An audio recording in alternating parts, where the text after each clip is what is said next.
वक्रतुण्डं महाकाय सूर्यकोटिसम्प्रभ निर्विघ्नं कुरु मे देव सर्वकार्येषु सर्वदा। मंगलम भगवान विष्णु मंगलम गरुड़ध्वज मंगलम पुंडरीकाक्ष मंगलाय तनो हरि। राम रामेति रामेति रमे रामे मनोरमे सहस्रनाम तत्तुल्यं राम नाम वरान्य। देखिए आज एकादशी है जो कल हम भेज दिए थे। कल द्वादशी है तो एकादशी के पारण के समय द्वादशी का भी कथा सुनना चाहिए। सुनने के बाद तब पारण करना चाहिए। तो द्वादशी का कथा तो ज़्यादा बड़ा नहीं, हम छोटा सा भेज दे रहे हैं। उसके बाद सावन महात्मा का कथा आपको थोड़ा सा डालेंगे। देखिए हम कह रहे हैं कि अगर आप लोग को अच्छा लग रहा है तो आप लोग भी दूसरों को भेजिए, दूसरों को सुनाइए, उसको लाइक करिए, सब्सक्राइब करेंगे पुण्य की भाग्य बनेंगी। कोई बात नहीं है, हम तो सोचते हैं जो भगवान हमसे करा रहे हैं हम कर रहे हैं। तो अब देखिए कि एक बूढ़ा थी, वो एकादशी का व्रत करती थी। द्वादशी के पारण के समय तुलसी के दीप दिखाना, तुलसी जी का पूजा करना, तुलसी का बहुत महिमा है। देखिए जिसके घर में तुलसी रहते हैं उसके घर में 33 कोटि देवी देवता अपने आप आ जाते हैं। तो इसलिए तुलसी को दीप दान करना, तुलसी को दिया जलाना, तुलसी का दर्शन करना, तुलसी को भोग लगाना वो हमेशा करती थी। तुलसी जी का पूजा हमेशा करती थी। और तुलसी जी भी शालिग्राम को भी पूजती थी, तो शालिग्राम तुलसी में रखती थी, हमेशा करती रहती थी। लेकिन उसकी बहू उसको विश्वास नहीं करती थी। तो क्योंकि बहू अब के ज़माने की थी, सास पहले ज़माने की, तो पहले ज़माने की जो सास थी तो पूजा पाठ में ज़्यादा विश्वास रखती थी। अब वो अपना तुलसी जी का जब पूजा करती थी, भोग लगाती थी, तो सास को पसंद नहीं आता था, पतों को पसंद नहीं आता था। तो सोचती थी कहीं बहू तुम भी किया कर, द्वादशी का कथा कहो, कल सुनो, कल हम एकादशी का व्रत किए हैं, आज द्वादशी का कथा सुनेंगे।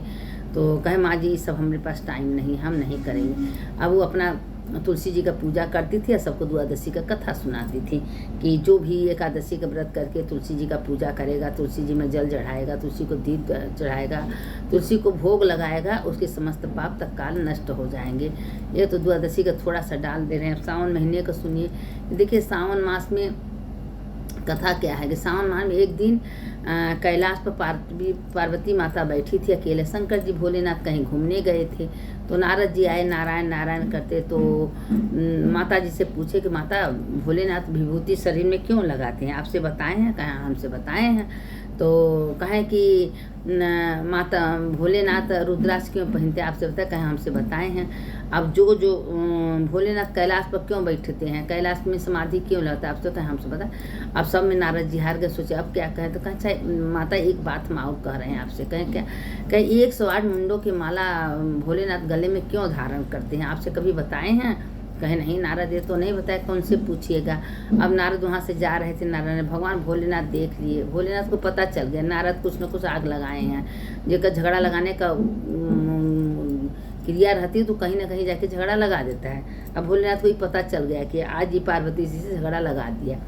अब पार्वती माता गई कोप भवन में, पार्वती माता गुस्से में बैठी थी। कहे भोलेनाथ ये बताइए कि आज तक आपने कभी हमसे बताए कि आपने गले में मुंडमाला क्यों पहने हैं? कहें पार्वती मत पूछो तो अच्छा। कहें नहीं तुम बताओ। तो कहें इसलिए पहने हैं कि तुम्हारा 108 जन्म हो चुका है, और जब जब तुम्हारा जन्म हुआ है तब तक तुम्हारा मूड़ी कट गया है, तो वही मूड़ी हम अपने गले में पहनी। हम तुमसे इतना प्यार करते हैं कि 108 मुंड तुम्हारा ही है, 108 तुम्हारे जन्म के बाद तुम कहे भोलेनाथ ऐसा कुछ करिए कि अब हम मरना नहीं चाहते। कहे ठीक है पार्वती तुम अगर मरना नहीं चाहती हो तो तुम अमर कथा सुन लो। तो कहें ठीक है प्रभु हमको अमर कथा सुनाए, अब हम मरना नहीं चाहते। 108 बार मर चुके हैं लेकिन 108 बार मुंडमाला आप गले में पहने हैं, अब हम मरना नहीं चाहते। कहे ठीक है। ले गई ना, एक जाते मानसरोवर ले गई ना गुफा के अंदर। कहे पार्वती बाहर भीतर सबरो देखो कोई है तो नहीं कि जो भी अमर कथा सुन लेगा वो अमर हो जाएगा। तो पार्वती कहे नहीं कोई नहीं है। एक ठो मरतकहा जमीन में पड़ा था तोता, वही था बैठा। अब वो पार्वती जी को अमर कथा भगवान ने सुना रहे थे। सुनाते सुनाते पार्वती को नींद आ गई बीचे में। अब पार्वती माता पूरा कथा सुन नहीं पाई। अब तोता को जान आ गया, तोता हूँ करने लगा। अब भोलेनाथ पूरा कथा सुना दिए।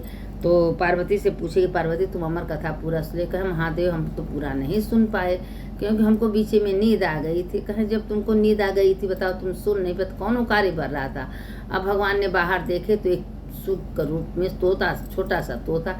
अब भोलेनाथ उसको दौड़ाते गए। अब व्यास जी की पत्नी बाहर खटिया बच्चों की बसोई थी, ऐसे जमाई ली और सुखदेव उनके पेट में घुस गए। अब भोलेनाथ उनके दरवाजे बैठ के इंतज़ार कर रहे हैं। व्यास जी आए तो कहें क्या हुआ महादेव, कैसे यहाँ आना हुआ। अब महादेव लगे बताने कि ऐसी ऐसी बात है कि तुम्हारे पत्नी के पेट में सुखदेव घुस गए हैं, उनमें अमर कथा सुने। तो व्यास जी हंसने लगे। तो महादेव कहें कि प्रभु आप बहुत भोले भंडारी हैं, बिना जाने सुने समझे सब कुछ आप कर डालते हैं, सबको वरदान भी देते हैं, तो कोई को नहीं समझते कि उसको क्या देना है, सबको दे देते हैं। कहें क्या हुआ, कहें बताइए, जब वो सोता अमर कथा क्या वो कभी मरेगा? आप उसको कितना मारने का कोशिश करेंगे, वो नहीं मरेगा। आप भगवान को ये बात समझ में, भगवान कैलाश पर लौट गए। 12 साल तक सुखदेव पेटे में रहे। तब सब बहुत प्रार्थना किए कि निकल। कहें नहीं, हम बाहर आना चाहते हैं, लेकिन माया मोह में जाल में नहीं फंसेंगे, हमको तो बस भगवान के भजन कीर्तन करना है। कहें ठीक है, तुम आओ यही करो। बस व्यास जी सुखदेव जी जिस दिन पैदा हुए उसी दिन भगवान के भजन में लीन हो गए, घर छोड़ के चले गए। इतना व्यास जी उनकी पत्नी कहें नहीं, तुम लोग भगवान के समाधि में हो जाओ, भगवान के भजन कीर्तन करो, कुछ काम नहीं आने वाला है। अब वो अपन जाके सबको कथा पुराण भागवत शिव पुराण कथा सुनाने लगे। सुनाते सुनाते चले गए। अब उसके बाद क्या हुआ कि अब ये जो नारद जो व्यास थे, सुखदेव जी से बहुत व्यास बन गए। वही राजा परीक्षित को भी कथा सुनाए थे भागवत, गंगा के तट पर बैठ के। अब वो अपन कथा सुन लिए। आज सुनने के बाद भगवान जब कैलाश पर गए तो कहें पार्वती जी कोई बात नहीं, हम तुमको अमर कथा सुनाने के लिए कोशिश किए कि तुम अमर हो जाओ, लेकिन तुम सुन नहीं पाए। चलो कभी फिर मौका मिलेगा तो हम तुमको सुनाएंगे। तो कहें हाँ स्वामी, फिर बाद में कभी सुना दें। लेकिन पार्वती शर्मिंदा हुई, प्रभु हम आपको झूठा निकले, आप हमसे इतना प्यार करते। कहें हाँ पार्वती, हर जन्म में तुम्ही से हम प्यार किया, तुम ही हर जन्म जन्म लियो, सती से लेके जितने 108 जन्म ली हो तब से हम तुमसे प्यार करते हैं। पार्वती खुश हो गई, हमेशा उनके बगल में जाके बैठ गई। जो सती गलती की थी पार्वती कभी गलती नहीं की थी। तो देखिए कोई बात हो, कभी पति से झूठ नहीं बोलना चाहिए, छिपाना नहीं चाहिए, सच सच बता देना चाहिए। तो वही भगवान के घर में भी अच्छा ही रहता है। अब उसके बाद क्या हुआ कि जो दधीचि थे भगवान के बड़े भक्त थे। अब वो सारे देवता जब राक्षस गए लड़ाई होने लगा तो सोचे कि क्या करें। तो इतने भगवान के भक्त थे, इतने भगवान के देवताओं के लिए अपने शरीर को त्याग दिया। उनकी जो हड्डी पसली था उससे वज्र बन गया। इंद्र लेके आए।